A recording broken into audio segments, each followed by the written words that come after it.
میرے دوستو، انسان کو کل عقل بھی مل جائے تو پھر بھی اللہ کی حکمت کا وہ احاطہ نہیں کر سکتا۔ رب کریم کو زیادہ پتہ ہے کہ ہمارے لیے کون سی چیز بہتر ہے اور کون سی چیز ہمارے لیے نقصان کا باعث ہے۔ اللہ تبارک و تعالی کی حکمت یہ چاہتی ہے کہ میرے بندے پریشان نہ ہوں۔ رب یہ چاہتا ہے کہ میرے بندے کسی جگہ پہ بھی دقت اور پریشانی کا شکار نہ ہو۔ تو اللہ تبارک و تعالی نے راہ اعتدال اختیار کرنے کا حکم ارشاد فرمایا کہ تم اعتدال کے رستوں پہ چلو، معتدل زندگی گزارو، افراط و تفریط سے بچو۔ آج جس معاشرے میں ہم وقت گزار رہے ہیں، اس معاشرے میں ہم اس بات کو سمجھنے سے قاصر ہیں کہ اصل ہمارا مسئلہ کیا ہے۔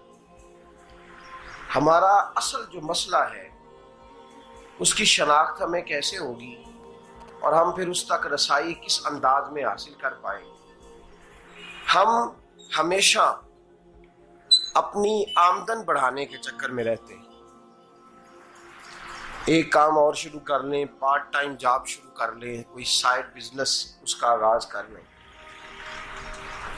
ہماری جو دوڑ لگی ہوئی ہے وہ لگی ہے کام بڑھانے میں، آمدن بڑھانے میں، حالانکہ اسلام ہمیں یہ کہتا ہے کہ تو آمدن بڑھانے کے چکر میں نہ پڑ، اصل بات یہ ہے کہ تو اپنے خرچے کنٹرول کر۔ تنگ انسان وہ نہیں ہوتا جس کی آمدن تھوڑی ہوتی ہے۔ یہ توجہ کیجیے گا میری بات، یہ قیمتی بات ہے اور گفتگو ساری کا لب لباب ہے۔ تنگ بندہ وہ نہیں ہوتا جس کی آمدن تھوڑی ہوتی ہے، اصل پریشان وہ ہوتا ہے جس کے خرچے زیادہ ہوتے ہیں۔ اور ہمارا جو روزمرہ کا نقصان ہو رہا ہے نا، وہ آمدن کے معاملات میں نہیں ہو رہا۔ بنیادی نقص جو واقعہ ہو رہا ہے وہ یہ ہے کہ ہمارے اخراجات زیادہ ہیں اور وہ اخراجات کسی اور نے نہیں بڑھائے، وہ خرچے ہم نے خود بڑھا لیے ہیں اور اب ہمیں اس کا نقصان بھگتنا پڑ رہا ہے۔ اور اگر آپ صحیح معنوں میں ٹٹولیں تو جو بہت امیر لوگ ہیں وہ تو ان خرچوں سے بچ گئے۔ میں نے بہت سارے ایسے ختمات میں شرکت کی ہے، میں بہت ساری ایسی جگہوں پہ گیا ہوں کہ جہاں لوگوں نے بڑا مختصر سا ختم دلایا ہے تو ہو گیا ہے ختم۔ ختم کے معاملے میں کب کسی نے پابندی لگائی ہے کہ اس میں 200 آدمی شریک ہوگا تو تب یہ سال ثواب صحیح ہو سکے گا؟ کون کہتا ہے؟ یا شادی کے موقع پر اگر سارے بہن بھائیوں کو نہ بلایا گیا تو میری شادی پایہ تکمیل تک نہیں پہنچے گی، اس میں برکت نہیں ہوگی، یہ کس نے فتویٰ دیا ہے؟ معتدل زندگی کا اسلام حکم دیتا ہے۔ میں پڑھ رہا تھا کہ ایک بہت بڑا صدر ہے، غالباً سوڈان کے صدر کی بات ہو رہی تھی، تو اپنے بیٹے کی بارات لے کے گیا تو 4 لوگ گئے ہیں بارات اور 15 لوگوں کا اس نے اہتمام کیا اپنے گھر میں کھانا کھانے کا۔ تو کیا شادی ہو گئی کہ رک گئی؟ تو بھئی راگ الاپنا اس بات کا کہ بڑی پریشانی ہے، کوئی سائیڈ بزنس شروع کیا جائے فلان جگہ فلان جگہ فلان جگہ، تو اصل معاملہ یہ ہے کہ پہلے ایک بندہ کماتا ہے تو پھر بھی گھر ہی چلتا ہے، پھر بڑا بیٹا ساتھ شامل ہوتا ہے تو پھر بھی گھر ہی چلتا ہے، پھر منجلا بیٹا شامل ہوتا ہے تو پھر بھی گھر ہی چلتا ہے۔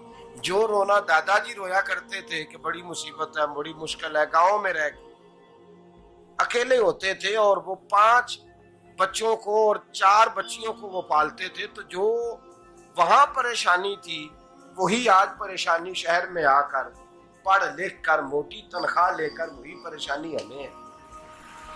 تو میں جس نتیجے پہ پہنچا ہوں اس کو پڑھ کے، قرآن مجید کی چند آیات کو دیکھ کر اور اس مفہوم کی جو حدیثیں کتب احادیث میں پائی جاتی ہیں اور ہمارے بزرگوں نے ہمیں جو مزاج اس حوالے سے دیا ہے، میں اس نتیجے پہ پہنچا ہوں کہ مسئلہ آمدن کا نہیں، مسئلہ خرچے کا ہے۔ ہمارے خرچے بنیادی طور پر زیادہ، اور اگر پھر ہم زیادہ بوجھ خواتین پہ ڈالتے ہیں کہ وہ مطالبے زیادہ کرتی ہیں، اور اگر آپ مجھ سے پوچھیں تو خواتین کی بھی اگر کسی جگہ کوئی عادت خراب ہوتی ہے تو اس میں اصل کردار اس کا ہوتا ہے جو وہ عادت خراب تو کیوں اپنے گلے سے اتار کے آپ کسی کے گلے میں بات ڈالنے کے چکر میں ہیں؟ وہ خواتین کی طبیعت نہیں ایسی ہے. اصل بات یہ ہے کہ ہم نے عادت ڈالی ہے، ہم نے یہ مزاج ان کو دیا ہے تو ان کا بنا ہے، نہ کیسے بن سکتا.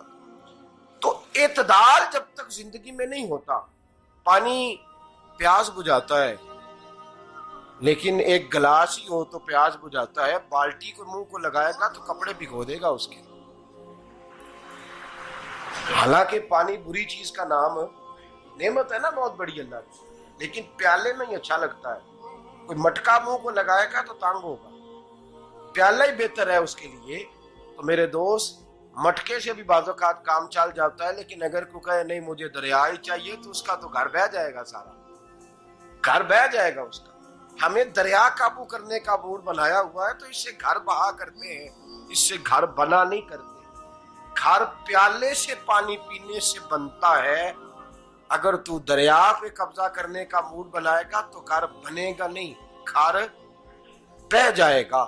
آگ نہ ہو تو کھانا پک نہیں سکتا، لیکن ہلکی آنچ سے کھانا پکتا ہے. اور اگر آنچ تیز کر دی جائے تو جی قرینے قیاس بات کر رہا ہوں، میں عقل سے ماورا نہیں کر رہا. قرینے قیاس سمجھانے کے لیے مثالیں دے رہا ہوں. ہلکی آنچ پہ کھانا پک جاتا ہے اور آگ تیز ہو تو کھانا جل جاتا ہے. تو کھانا اتنی دیر کھانے کے قابل رہتا ہے جب تک وہ ہلکی آنچ پہ پکتا ہے. تو جتنی مرضی تو کہتا ہے نہیں میرا گزارے نہیں، آگ تیز ہونی چاہیے، تو میاں جل جائے گا، جل جائے گا. ہوا نہ ملے تو سانس نہیں آتی، ٹھیک ہے؟ آکسیجن نہ ہو تو سانس، ہوا نہ چلے تو گزارا نہیں ہوتا. لیکن اگر تیز جلے نا، اگر تیز چلے تو آندھی اور طوفان بن جائے تو چھتیں گرا دیتی ہے، جانیں لے لیتی ہے. ہم ہیں طوفان کے چکر میں، ہم ہیں دریا کے چکر میں، ہم ہیں بڑے لاؤ کے چکر میں. تو میاں ہلکی آنچ ہی اچھی ہے، یاد رکھ. اور ایک گلاس پانی کا اعتدال سے ملتا رہے تو وہی ملتا رہے، ضرورت کے وقت وہی بہتر ہے. تو پورے دریا پہ قبضہ کرنے کا پروگرام نہ بنا، تانگ ہو جائے گا. اور میرے عزیز یاد رکھ، ہوا سانس لینے کے مطابق ملے تو وہی اچھی ہے، جو سانس بند کرنے پہ آ جائے وہ ہوا اچھی.